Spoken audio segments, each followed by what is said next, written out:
Alors bonjour à tous, aujourd'hui dans cette vidéo on va faire de l'algèbre linéaire. Alors tout de suite on commence, on doit démontrer qu'une certaine famille est libre. Alors donc on doit démontrer que la famille des Fn forme une famille libre de l'ensemble des fonctions de R dans R. Il faut bien faire attention, on n'est pas en train de parler d'une famille finie de vecteurs. Par exemple, quand vous avez, donc là je vous donne une famille de vecteurs, elle est finie, c'est-à-dire qu'il y a 3 éléments, ça c'est le premier, ça c'est le deuxième, ça c'est le troisième, sauf que là, le souci c'est que votre famille Fn, il y a un nombre infini d'éléments. Il y a F0, il y a F1, il y a F2, etc. Et étant donné qu'il y a un nombre infini d'éléments, la définition est un petit peu différente, c'est une nouvelle définition qu'on voit en deuxième année. En première année, il y avait une définition avec des lambdas, là on va l'adapter, c'est un petit peu la même, sauf que il faut travailler avec une famille finie. Donc je vous invite à revoir le cours qui dit exactement qu'est-ce que ça veut dire qu'une famille infinie est libre. Alors ce qu'il faut faire, c'est fixer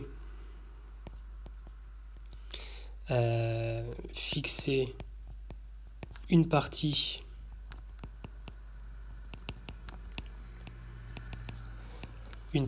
finie contenue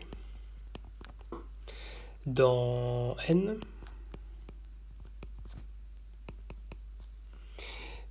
et montrons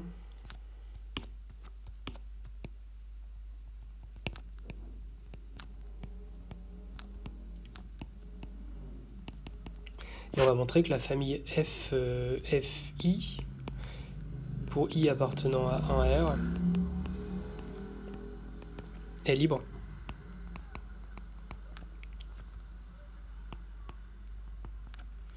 Dans l'espace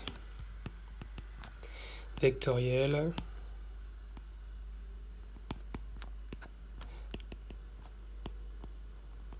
des fonctions de R dans R.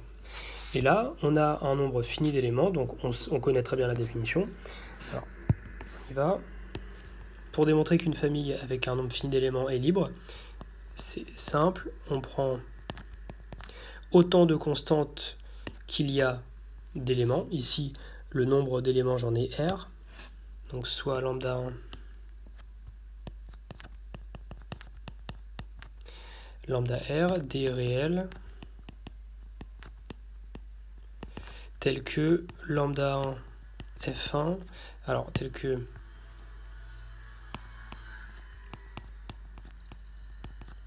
la somme des lambda I est égale à 0, lambda IFI.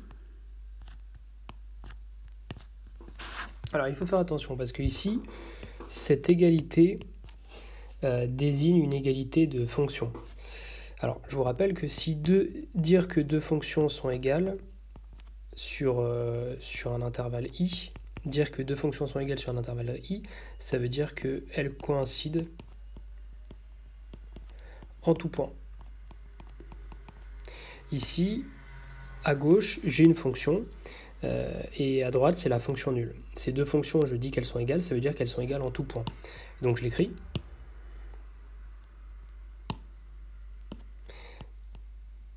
Alors, pour tout x appartenant à R, alors fi de x, qu'est-ce que c'est? C'est cos puissance i de x est égal à 0. C'est très important d'avoir ce pour tout x.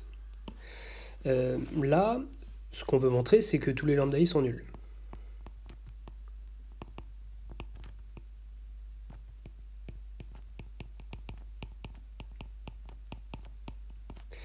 Alors, pour faire ça, on a l'habitude, en général, quand on n'a pas beaucoup d'éléments, de prendre une valeur de x, par exemple x égale 0, regarder ce que ça fait dans cette égalité. Par exemple, si je prends x égale 0, là, ça va faire la somme des lambda i égale 0. On reprend une autre valeur de x, etc. Ça fait un système et on résout le système. Là, le souci, c'est que il y a plusieurs, il faudra prendre r valeurs différentes et on va avoir un grand système. Donc c'est un peu compliqué. Ça pourrait marcher, mais c'est un petit peu compliqué. Ce qu'on va faire plutôt, c'est de noter P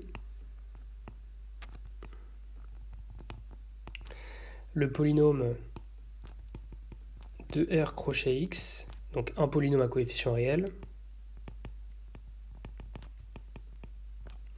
défini par P égale la somme des lambda I xi.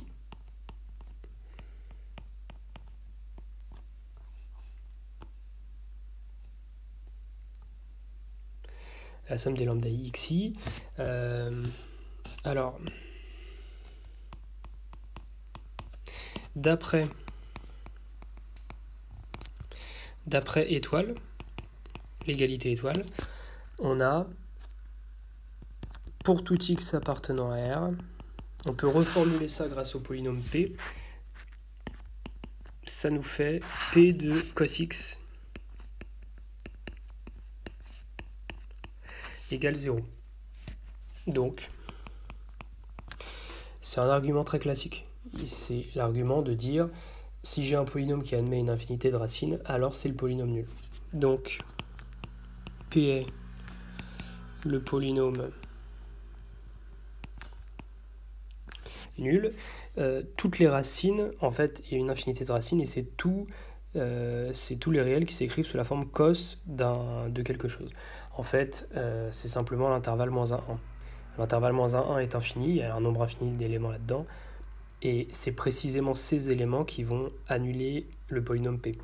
Donc le polynôme est nul, et quand on a un polynôme nul, eh bien tous ses coefficients sont nuls. Et les coefficients de notre polynôme, en l'occurrence, c'est les lambda I. Donc on a démontré que tous les lambda I sont nuls. Et donc...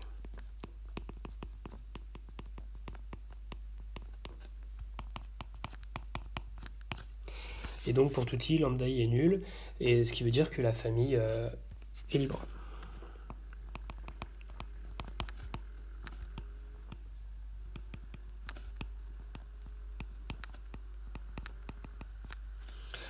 J'avais pris n dans une étoile, non.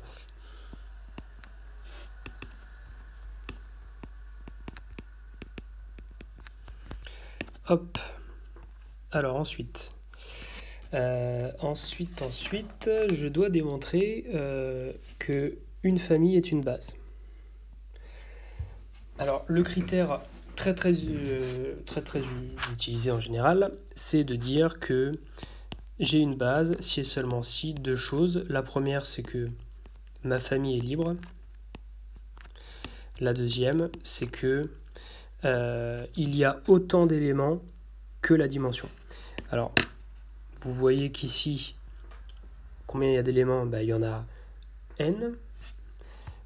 Et le problème, c'est que on ne connaît pas la dimension de E.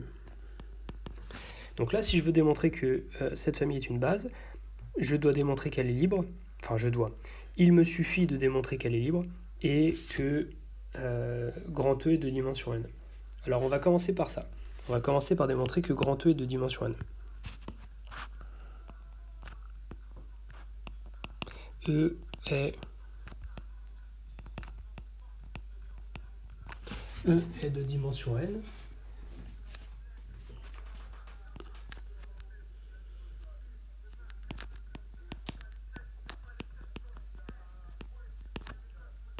En effet,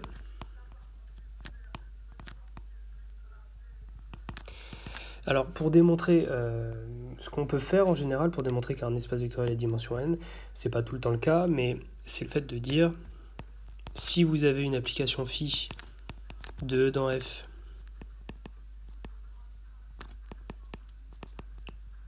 qui est un isomorphisme, si vous avez un isomorphisme entre deux espaces vectoriels, c'est-à-dire une application linéaire bijective, alors les espaces vectoriels ont la même dimension. Ça, c'est une propriété du cours. Donc là, pour démontrer que grand E est de dimension n, je vais expliciter un isomorphisme entre grand E et un autre espace vectoriel dont je connais la dimension et dont je sais que c'est n. Alors, l'application en question, on va regarder l'application qui va de Rn dans E. Alors, il faut que je mette en entrée un vecteur de Rn, donc là je vais prendre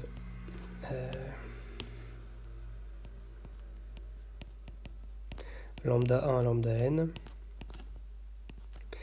Et je vais lui associer, il faut que je lui associe un élément de E. Les éléments de E, c'est des matrices diagonales. Alors, c'est bien ça, hein. C'est les matrices diagonales. Donc là, je vais mettre cette matrice diagonale. Là, ce que je viens d'écrire, c'est une application. F est une application. On peut montrer qu'elle est linéaire. C'est pas très compliqué. Et bijective. Comment on ferait pour montrer qu'elle est bijective? Eh bien, une application linéaire en dimension finie est bijective si et seulement si elle est injective. Donc il faut simplement s'intéresser au noyau et démontrer que le noyau est réduit au vecteur nul. Donc là, une fois que vous avez démontré ça, je pense que ça sera une question intermédiaire, une fois que vous démontrez ça, vous avez que la dimension... Alors, n c'est égal à la dimension de Rn, ça on le sait, mais du coup, Rn est de même dimension que E, puisqu'on a explicité un isomorphisme entre les deux. Donc ça, c'était la première chose. La deuxième chose, c'est que, une fois qu'on a montré qu'il y a n éléments dans un espace vectoriel de dimension n, on va montrer que la famille identité A puissance n-1 est libre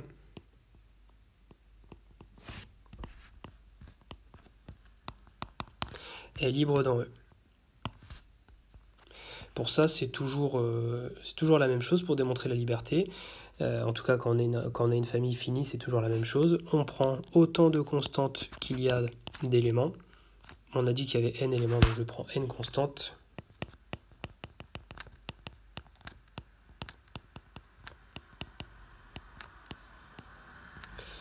Telles que lambda 0 identité plus lambda 1 A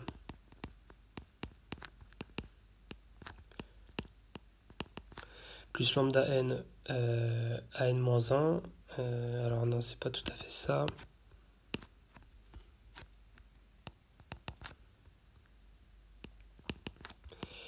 Est égal à 0. Alors attention, c'est pas vraiment 0. C'est la matrice nulle.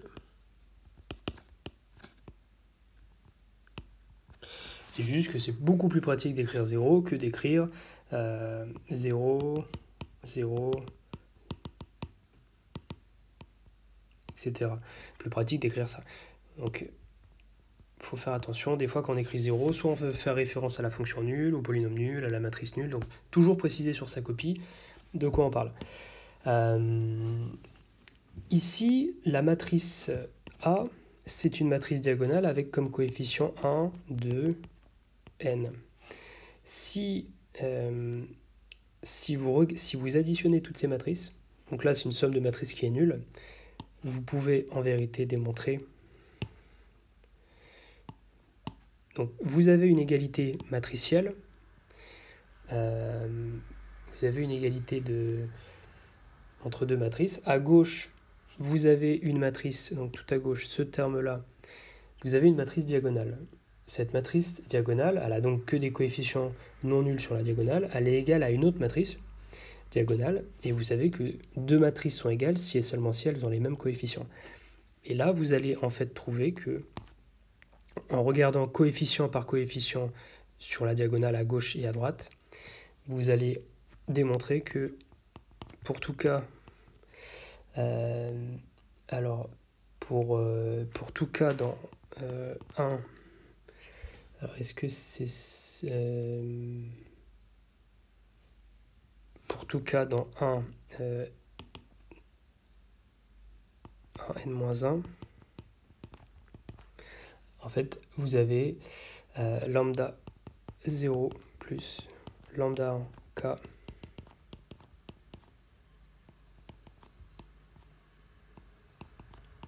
est égal à 0. Et ça, c'est vrai pour tout cas dans 1n-1. Pour voir ça, il faut regarder l'égalité que donne la diagonale à gauche et la diagonale à droite. Alors, maintenant, ce qu'on va faire, on va considérer, on va faire un peu la même chose que tout à l'heure.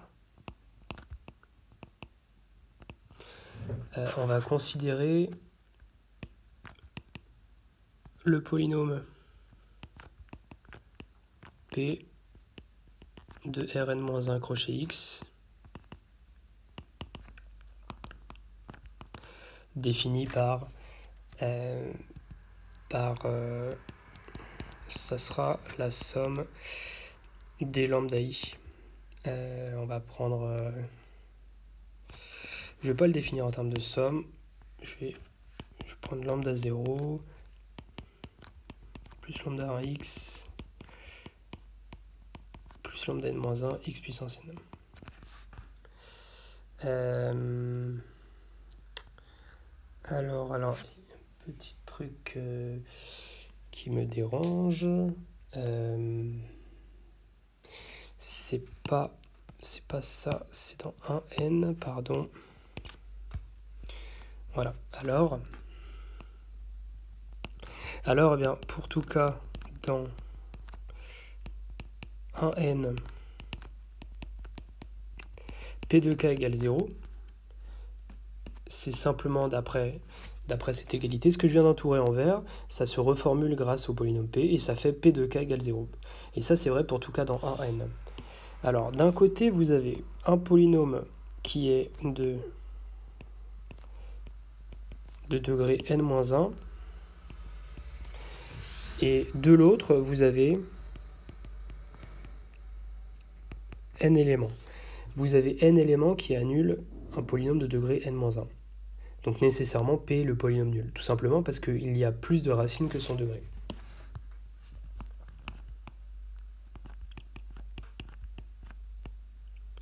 Quand un polynôme est nul, tous ses coefficients sont nuls. Les coefficients de notre polynôme ici, c'est lambda 0, lambda 1, etc. jusqu'à lambda n-1. Donc, lambda 0 égale lambda n, lambda 0 égale lambda 1, etc. jusqu'à lambda n-1. Donc vous avez bien démontré que tous les lambda i étaient nuls, et donc c'est la définition d'une famille libre. Alors ensuite, regardons, on doit démontrer une somme directe. Alors, là, on va raisonner par analyse-synthèse. Alors, fixons un élément dans E.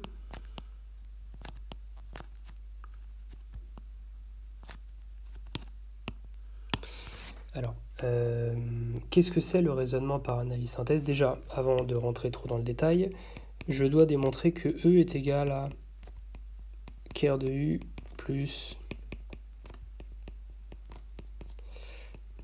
ker de U carré plus identité de E. Le cours nous dit que pour démontrer que F et G sont en somme directe dans E, il nous suffit de démontrer que... Enfin, il nous suffit. En pratique, c'est pas si évident, hein, mais que pour tout X dans E, il existe un unique couple x1, x2. x1 appartient à E, à F, et x2 appartient à G, tel que x égale x1 plus x2. Et ben, c'est exactement ce qu'on va faire ici. Mais le problème, c'est qu'on ne connaît pas, on va les construire explicitement. x1 et x2, on va les construire. Et pour ça, on va faire deux étapes. On va faire une étape qui s'appellera l'analyse. L'analyse, ça consiste à dire, allez, supposons que je connaisse x1 et x2, et regardons de quelle forme ils sont. Si je les connais, alors quelles sont leurs formes générales? Et la synthèse, ça consiste à dire, j'ai trouvé leur forme, maintenant je vérifie que c'est bien des éléments de grand F et grand G. Donc, analyse. Supposons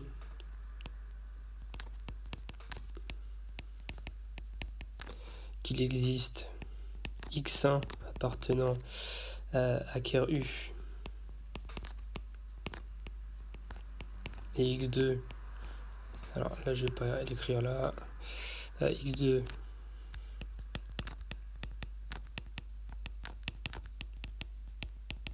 carré 2 carré plus identité, tel que x est égal à x1 plus x2. Je suppose que je les connais, et mon but c'est de trouver leur expression en fonction de x. Donc je veux l'expression de x1 en fonction de x, je veux l'expression de x2 en fonction de x. Alors là, il va falloir un petit peu réfléchir. Déjà, lorsque l'on dit x appartient à ker de u, qu'est-ce que ça veut dire? Ça veut dire que u de x égale 0. Alors, je vais l'effacer juste après, c'est juste qu'on soit clair. Lorsque j'écris x appartient à ker de u carré plus identité, ça veut dire quoi? Ça veut dire que u carré plus identité, quand je l'évalue en x, ça fait 0. Mais évaluer u carré plus identité en x, ça veut dire que j'évalue u carré en x et que j'évalue l'identité en x. Ça fait 0. L'application identité, c'est l'application la plus bête possible. Elle prend un élément et elle renvoie le même. Donc, ça fait u carré de x plus x égale 0. Donc regardez bien comment j'ai fait. Quand je prends un élément dans un noyau, c'est comme ça que je le calcule ou comme ça que je démontre qu'un élément est dans le noyau. Maintenant, vous pouvez mettre pause. Maintenant, je vais l'effacer.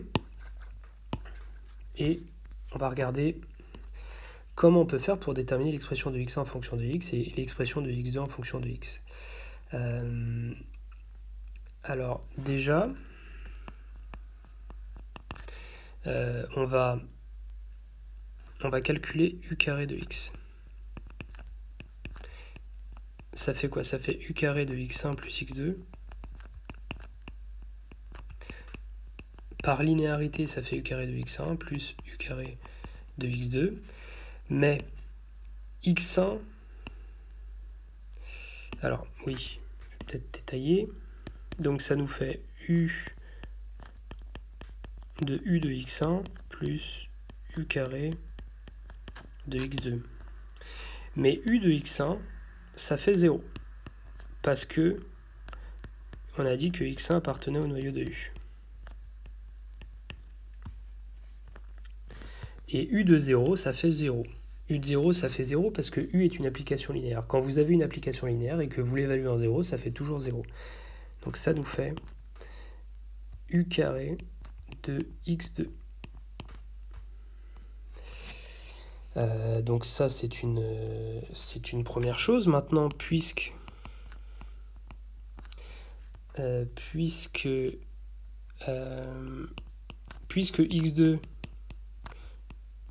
appartient à ker de u carré plus identité, alors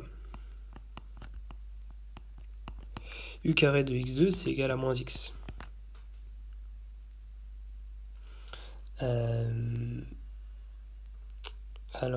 Moins x2, pardon.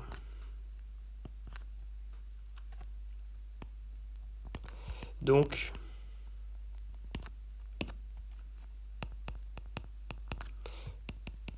d'après Étoile, si je regarde bien ce que j'ai démontré tout à l'heure que u carré de x était égal à u carré de x2. Donc là, c'est lui que je vais remplacer. Celui-là, u carré de x2, j'ai démontré tout en haut que u carré de x2 était égal à u carré de x. Donc je vais m'en servir.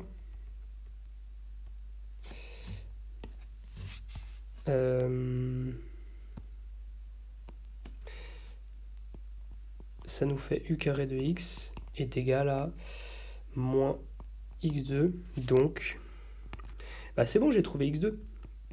x2, c'est quoi? C'est moins u carré de x. Et x1, qu'est-ce que c'est? C'est simplement x moins x2. Donc x1, c'est x plus u carré de x. Donc la partie analyse est terminée. J'ai supposé qu'il existe un un couple qui vérifie ce que je voulais et j'ai réussi à trouver leur expression. Maintenant, réciproquement, est-ce que ce que j'ai trouvé est bien solution? Donc là, ce qu'on va faire, on va dire posons x1 égale x plus u carré de x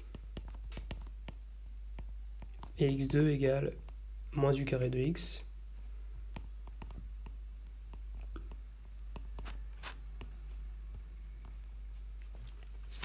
Alors, il y a plusieurs choses à vérifier. Alors, déjà, on a bien que x est égal à x1 plus x2, ça, il n'y a pas de souci. Hein. Il suffit de faire la somme de lui plus lui. Vous vous rendez compte que ça fait x. Ensuite, je dois vérifier que x2, on va commencer par x1, je dois vérifier que x1 appartient à Ker de u. Alors, je l'écris et je dis pourquoi après.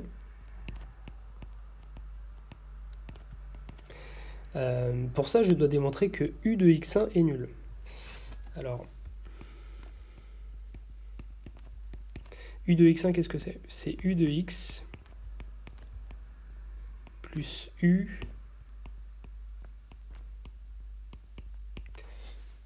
de u carré de x. Donc ici,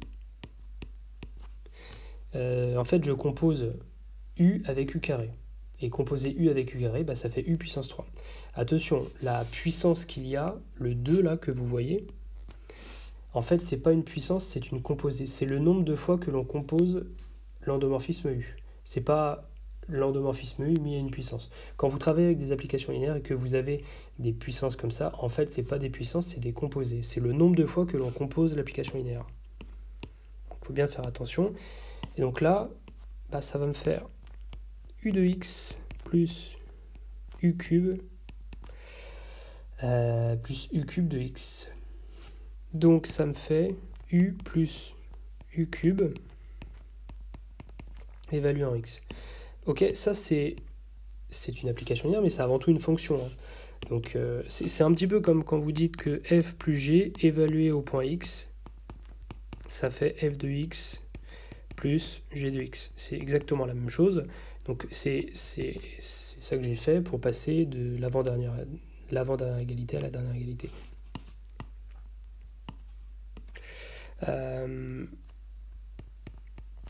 Mais u plus u cube, ça fait 0 par hypothèse.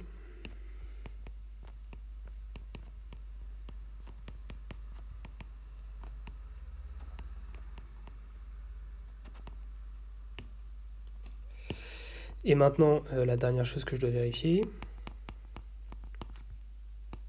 c'est que x2 appartienne à Ker de u carré plus identité. Alors, je dis que ça appartient à Ker de u carré plus identité, puis après je justifie.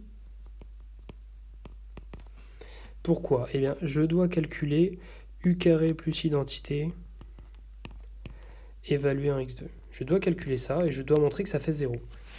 Alors, x2 c'était quoi? C'était x plus u carré de x. Bon, déjà, ça fait u carré de x2 plus x2.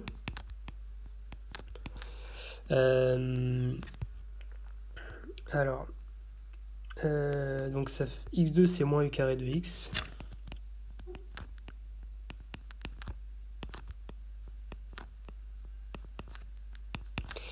Donc ça nous fait moins u cube, u puissance 4, pardon, de x, moins u carré de x. Je peux encore écrire ça sous la forme moins u évalué en u cube de x plus u de x. C'est-à-dire que c'est en fait moins u composé avec... non, je ne suis même pas obligé d'écrire ça. Tout simplement, là, ça fait 0. Ça, qu'est-ce que c'est? C'est quoi? C'est u cube plus u que j'évalue en x. Et mes u cube plus u, ça fait 0 par hypothèse. Donc ça fait 0.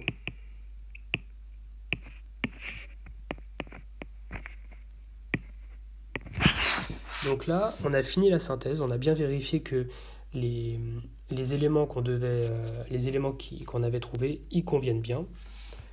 Donc, il faut conclure proprement. Tout vecteur x, on n'est même pas obligé de lui donner un nom, tout vecteur de E s'écrit donc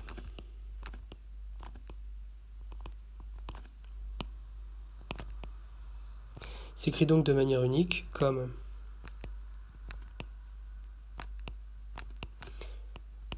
somme d'un vecteur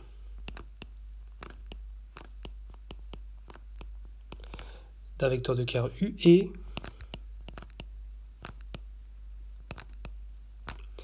d'un vecteur de ker U carré plus identité.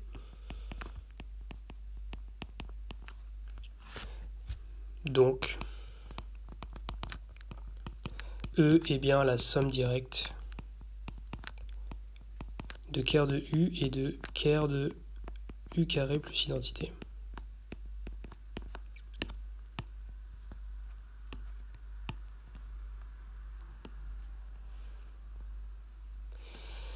Alors ensuite, là on a encore une somme directe, sauf qu'on en a plusieurs, on en a plus de 2. Alors là ce qu'on va faire,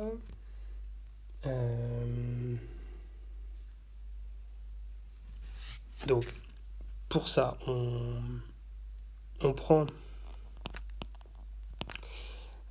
je prends des éléments dans FK, parce que c'est les FK qui doivent être en somme directe, donc j'en prends autant qu'il y a de FK.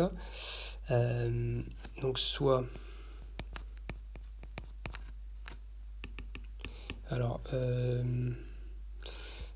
soit R1 appartient à F1. Alors on va pas l'appeler R, c'est pas top. C'est des polynômes, on va les appeler P.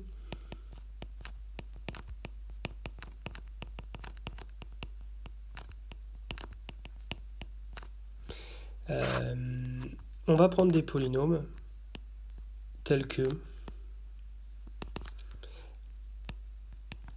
P1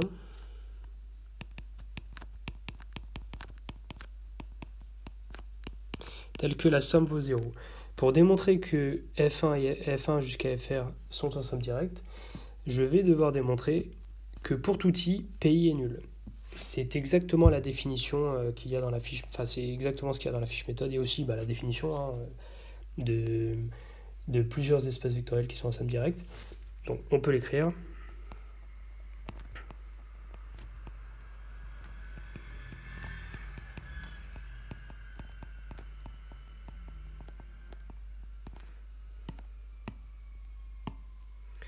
Voilà, c'est ça que je vais démontrer. Alors, pour ça, les pays, ils appartiennent à chaque fois à cet espace. Cet espace, c'est les combinaisons linéaires de xk fois q. Alors, pour tout i,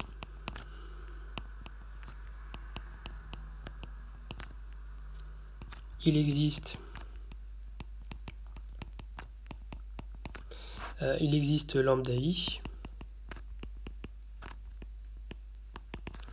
tel que mon polynôme pi, étant donné qu'il appartient à vect de x puissance i fois q, et il s'écrit sous la forme lambda i fois xi q.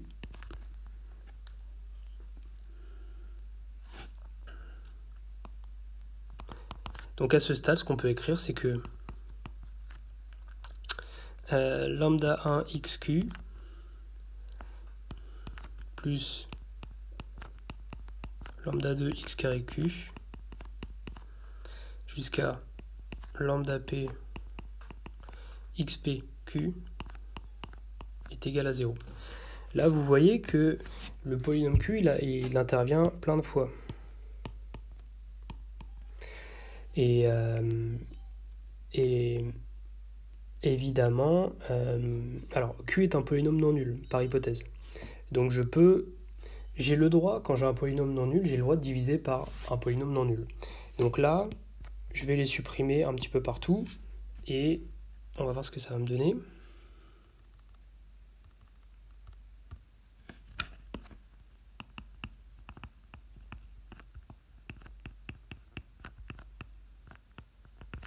Puisque Q est différent de 0, ce qu'on a, c'est que lambda 1x plus lambda 2x carré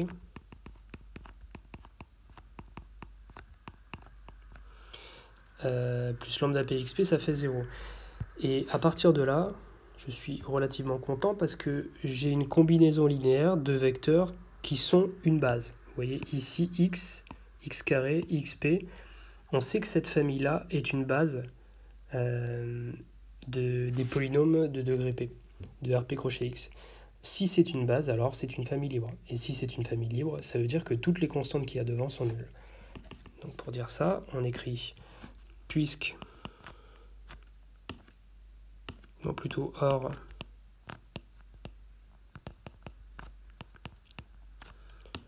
la famille xk avec k dans un p est libre, toujours précisé dans l'espace vectoriel dans lequel on travaille, dans Rp crochet x,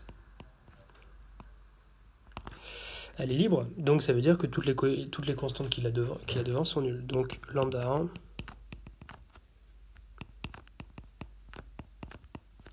est égal à 0, et ainsi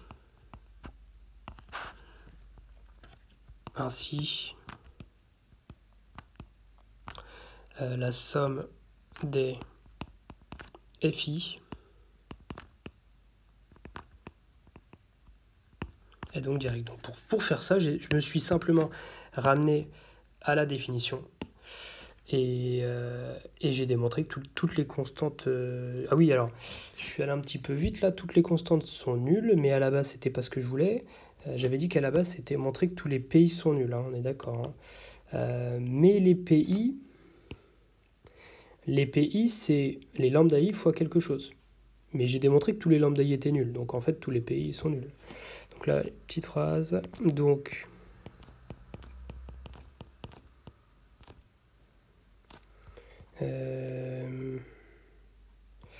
J'étais jusqu'à R, et là, il y a un P qui s'est mis. Alors, on va corriger ça.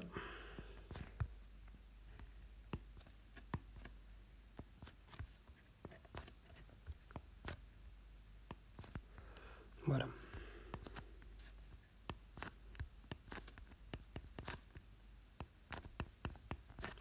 Donc là, par définition, j'ai bien démontré que la somme des FI était directe. Alors, maintenant, on doit démontrer que Rn crochet x est stable par l'application linéaire U.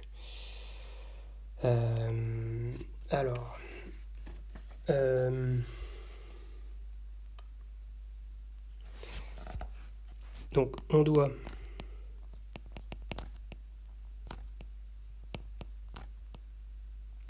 montrer que dès que je prends un polynôme à coefficient réel, eh bien U de P est encore un polynôme à coefficient réel. Non, c'est dans Rn crochet x. Dès que je prends un polynôme de degré plus petit que n, U de P est encore un polynôme de degré plus petit que n. C'est ça que je dois démontrer. Alors, comme ça, c'est un petit peu... Enfin, ça se fait, mais le mieux, c'est de dire que si je prends... Alors, bon, fixons un polynôme de degré plus petit que n à coefficient réel. Je connais une base de Rn crochet x. Une base de Rn crochet x, c'est 1, x carré, jusqu'à x puissance n. Donc il existe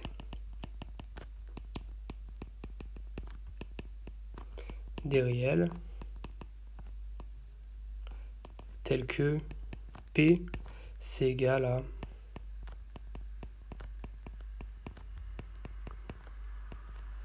la somme des lambda xi.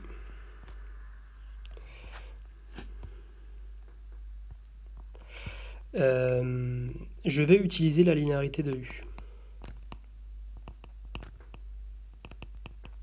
Alors je vous invite chez vous à bien vérifier que cette application est effectivement linéaire. C'est pas très compliqué, on a déjà fait des exemples comme ça dans le TD. Par linéarité, U de P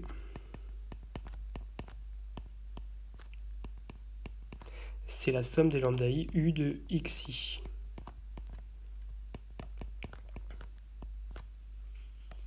Alors, je rappelle, quand on a dire qu'une application linéaire, ça veut dire que je peux sortir les constantes réelles ou complexes, mais là c'est des réels, et garder les éléments avec lesquels je travaille ici. Donc là, c'est ma constante, je peux, quand je compose par U, je peux la sortir. C'est ça la linéarité. Donc voilà, alors...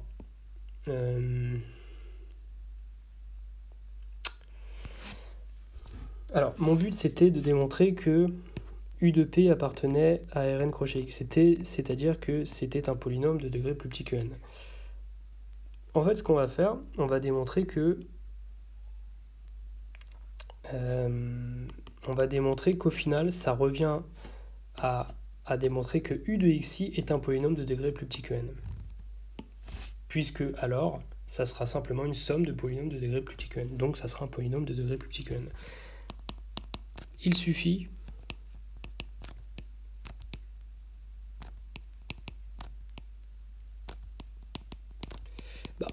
en fait de montrer que pour tout i,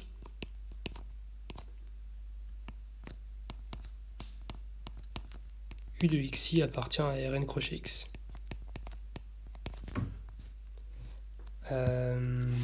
Alors, va falloir différencier les cas. On va traiter à part le cas i égale n. Si i égale n, alors U de xi, c'est U de xn. Alors que fait l'application U déjà? X carré plus 1 fois P' moins nxp. Alors, donc ça fait nxn-1, et nxn-1 c'est bien un polynôme de degré plus petit que n. Donc dans ce cas-là, c'est réglé.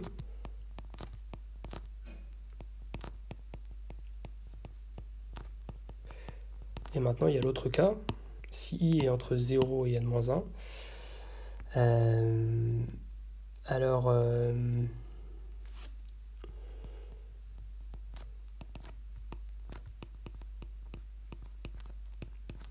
Alors dans ce cas-là, U de xi, alors je dérive, x carré plus 1, ixi moins 1, moins nxi plus 1, donc les xi plus 1, i moins n. Alors, on simplifie un petit peu, ça va nous faire i moins n fois x puissance i plus 1 plus i x i moins 1. Alors là,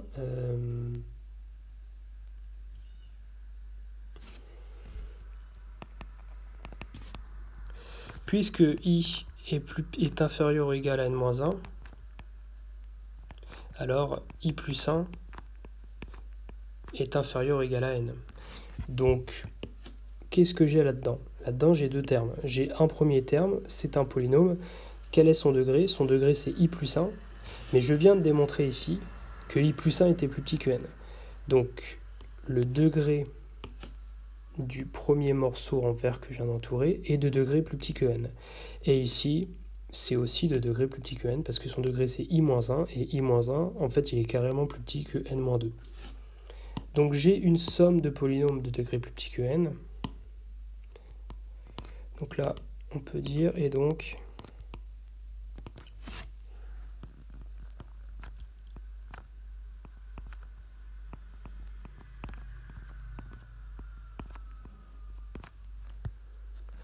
Et donc, u de xi est de degré plus petit que n, d'où...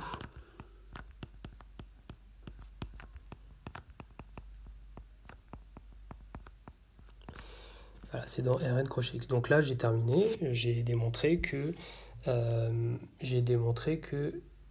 mon application linéaire U était bien stable par Rn crochet x.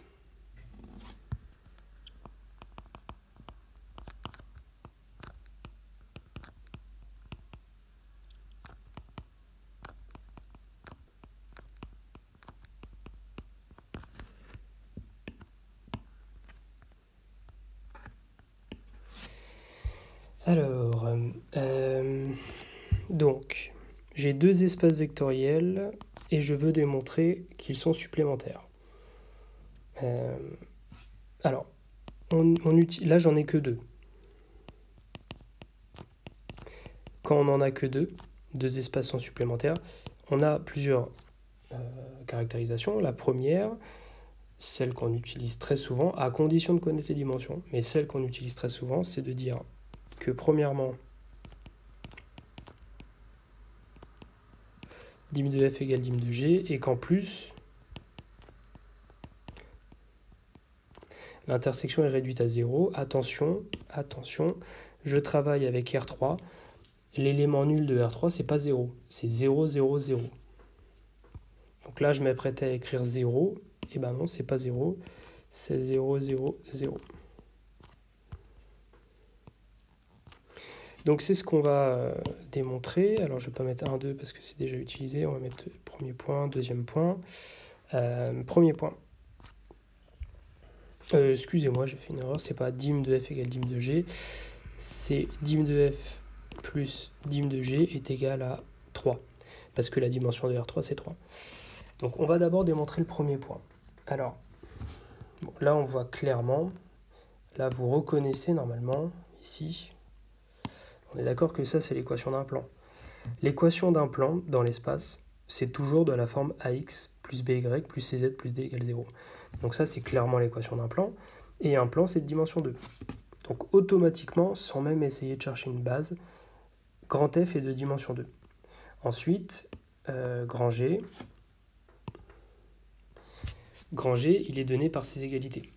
Il se trouve que ça, ces égalités-là, vous pouvez l'écrire comme l'équation paramétrique d'une droite. Donc c'est de dimension 1. Mais là c'est relativement clair. Alors, peut-être pas besoin de détailler autant. Alors,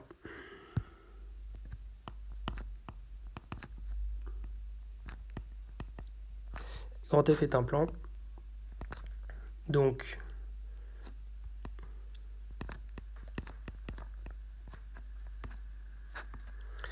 dim de f égale 2. Et, alors, pour bien vous prouver que grand G est une droite, je prends un élément dans grand G. Ça me fait que x est égal à moins y qui est égal à z. Donc, peut-être le mieux, c'est de dire carrément, je prends un vecteur u. Donc, ce vecteur u, comment je peux l'écrire? Ce vecteur u, x, il est égal à quoi? Il est égal à moins y. Y, et z, il est égal à quoi? Il est égal à moins y. Donc, en fait, c'est y fois moins 1, 1, moins 1. Donc, G est égal à vect de moins 1, 1, moins 1. Et donc, c'est bien un espace vectoriel qui est engendré par un seul vecteur, donc c'est une droite.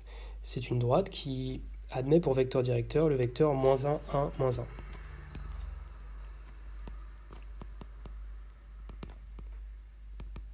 Donc en particulier, la dimension de G est égale à 1.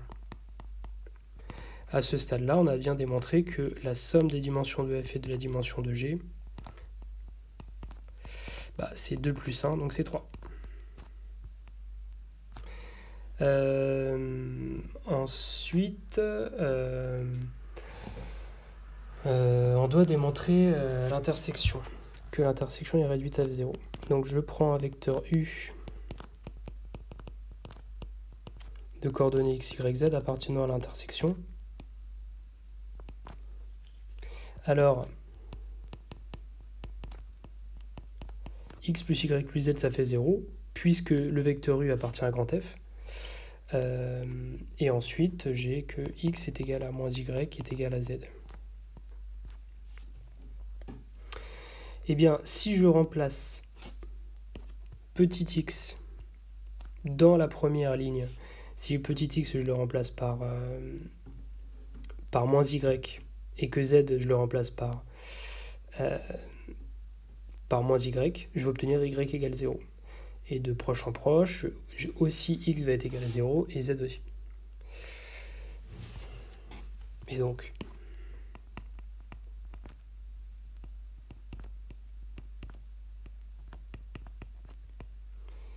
ils sont tous égaux à 0, donc le vecteur u, il est égal à 0, 0, 0.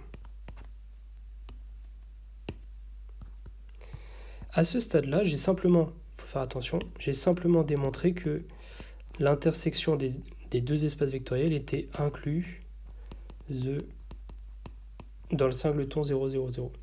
Il faut démontrer l'inclusion inverse, c'est-à-dire il faut démontrer que le singleton 0 appartient bien, l'espace, le vecteur 0, 0, 0, pardon, appartient bien à f inter g. Alors, réciproquement,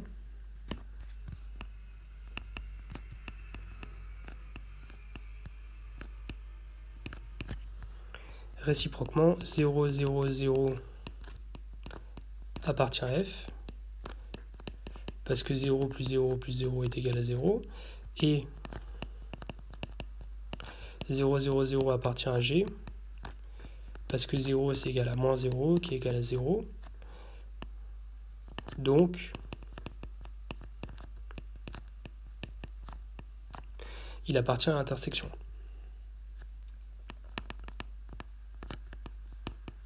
Ainsi, f inter g, on a démontré par double inclusion, c'est une façon de faire, une façon de démontrer que deux ensembles sont égaux revient à démontrer que l'un est inclus dans l'autre et inversement. Donc c'est exactement ce que je viens de faire.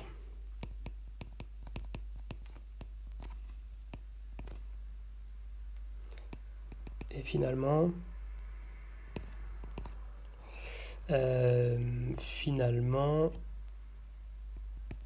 R3 et F et G sont supplémentaires dans R3.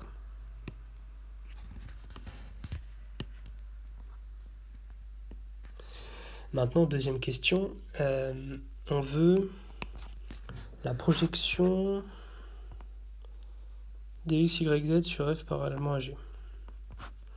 Alors, on fixe U, on fixe un vecteur dans R3.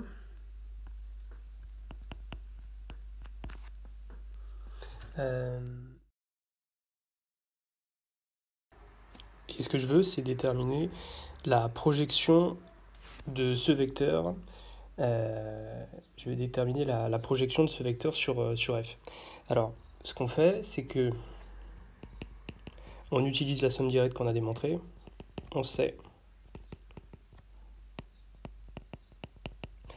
Alors, on sait qu'il... Je vais peut-être pas l'appeler U. Je vais essayer de garder un peu les mêmes notations. Je vais l'appeler grand X. Donc, on sait qu'il existe grand X1 appartenant à F. Grand X2, c'est des vecteurs. Grand X2 appartenant à G, tel que X égale X1 plus X2.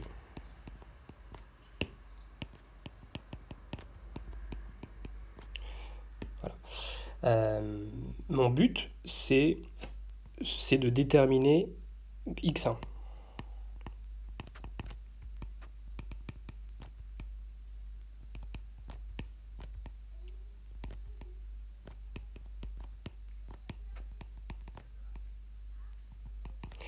Déterminer le vecteur x1 en fonction de x. Je vais peut-être justifier un petit peu pourquoi. C'est tout simplement la définition d'une projection.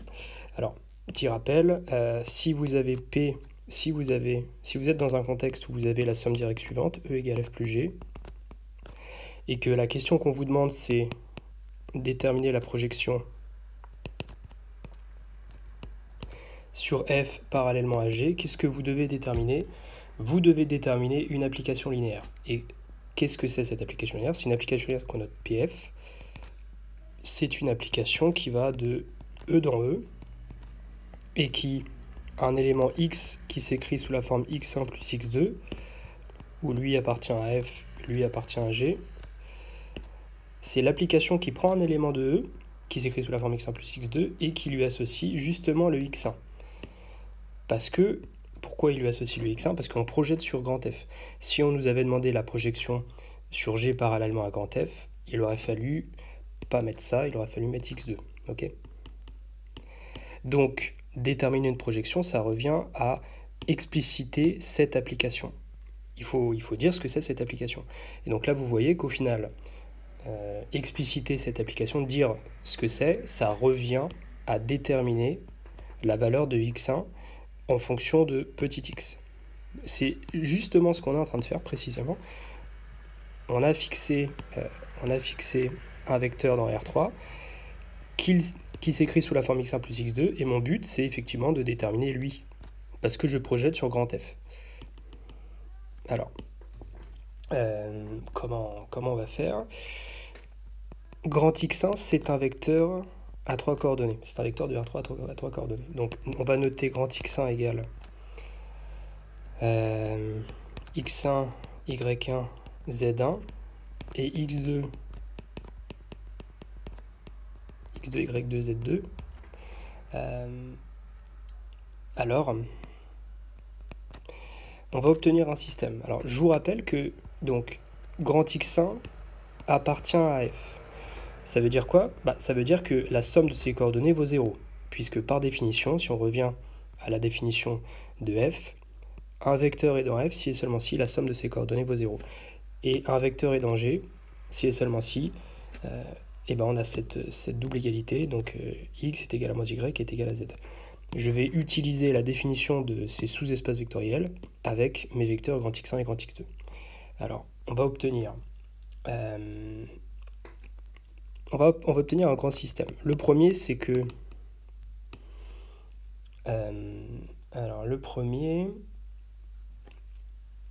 je sais que x est égal à x1 plus x2. Ça, c'est une première chose. C'est les coordonnées de ce vecteur, c'est quoi? C'est x, y, z. Les coordonnées de ce vecteur, c'est x1, y1, z1. Et lui, c'est x2, y2, z2. J'ai donc une égalité entre deux vecteurs à 3 coordonnées, donc chaque coordonnées sont égales. Ça va me donner donc un système à trois équations. Alors voilà, je l'écris, je vais un peu plus vite. Donc on a quoi? On a x égale x1 plus x2, y égale y1 plus y2, z égale z1 plus z2.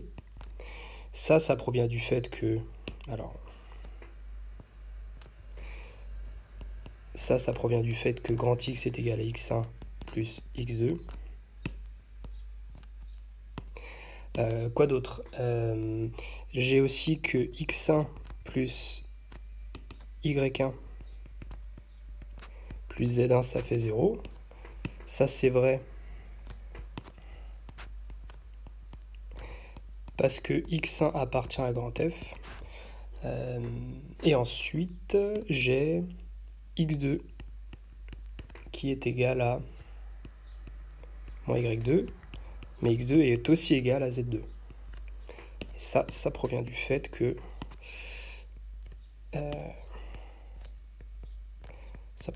x2 appartient à G. Donc, on a toutes ces contraintes, et mon but, c'est d'exprimer, mon but, c'est de trouver grand x1. Et pour trouver grand x1, il faut trouver petit x1, petit y1 et petit z1, en fonction de quelque chose que je connais, c'est-à-dire le vecteur grand X. C'est ce que je vais devoir faire. Alors, je vais... on va utiliser toutes ces lignes pour justement trouver la valeur de x1, y1, z1 et de x2, y2, z2. Alors, en fait, on va trouver... Je vous laisse le faire, mais on trouve d'abord la valeur de x2. x2, ça va être égal à x plus y plus z. z2, ça va être égal aussi à x plus y plus z. y2 va être égal à moins x moins y moins z. x1 égale x. Alors x1, c'est x moins x2. Et donc, si j'ai x2, bah, j'ai x1. Donc ça fait quoi? Ça fait moins y moins z. y1, ça fait y moins y2. Ce qui nous fait x plus 2y plus z. Et z1, c'est z moins z2. Donc ça fait moins x moins y. Donc j'ai trouvé mon vecteur x1. Mon vecteur x1, c'est un vecteur à 3 coordonnées.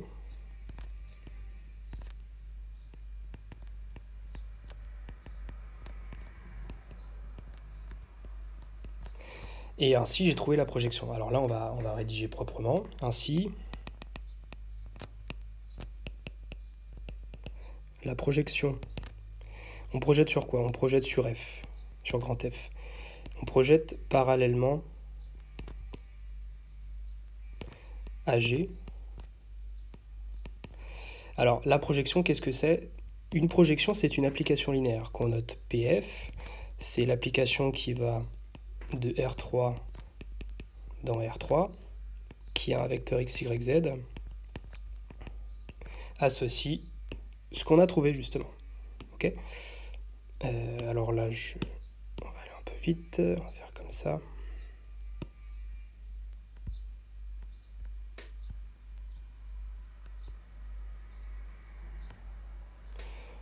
Hop.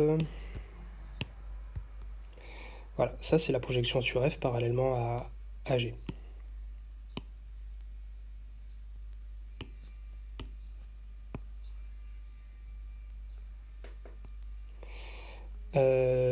Alors ensuite, l'autre question c'était... on voulait la matrice. Bon, bah, à partir du moment... Donc la question c'était matrice de la projection dans la base canonique de R3. C'était la question. Bon, bah, à partir du moment où vous avez une application linéaire qui est explicite, là elle est explicite, hein, on sait exactement ce que c'est l'application linéaire, et que vous voulez la matrice dans une base que vous connaissez, la base c'est la base canonique, vous connaissez la base canonique de R3, bah là c'est très facile, vous calculez l'image de chaque vecteur de la base. Alors PF de 1, 0, 0, PF de 1, 0, 0, ça va faire 0, 1, moins 1.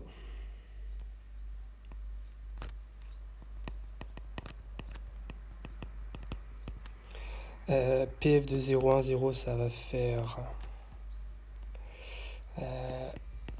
moins 1, 2, moins 1.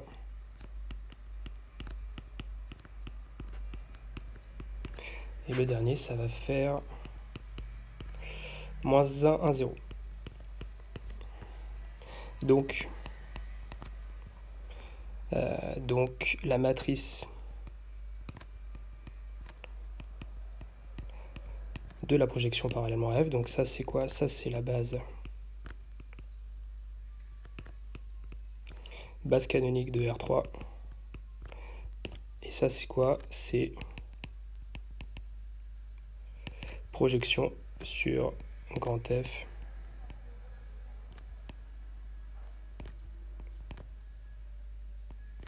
parallèlement à G.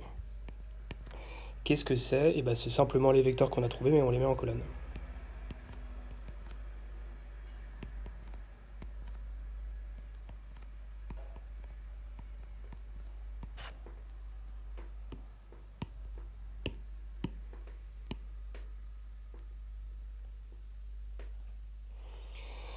Voilà.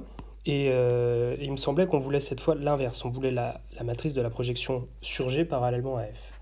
Alors, il se trouve que si M est la matrice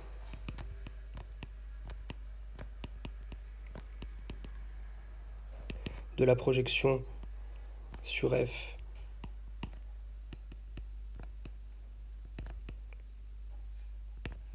parallèlement à G, une matrice que je viens d'obtenir, hein. Et si grand N c'est matrice de la projection sur G parallèlement à F, alors la somme des deux fait l'identité. Ça, c'est une propriété qu'on a déjà vue. C'est pas très compliqué à démontrer. Vous pouvez revenir aux endomorphismes pour démontrer ça. Donc la somme vaut l'identité. Donc la matrice que l'on cherche, grand N, c'est l'identité moins M. Donc ça va faire 0, 1, moins 1, 1, moins 1, 1. 1, moins 1, 1, moins 1.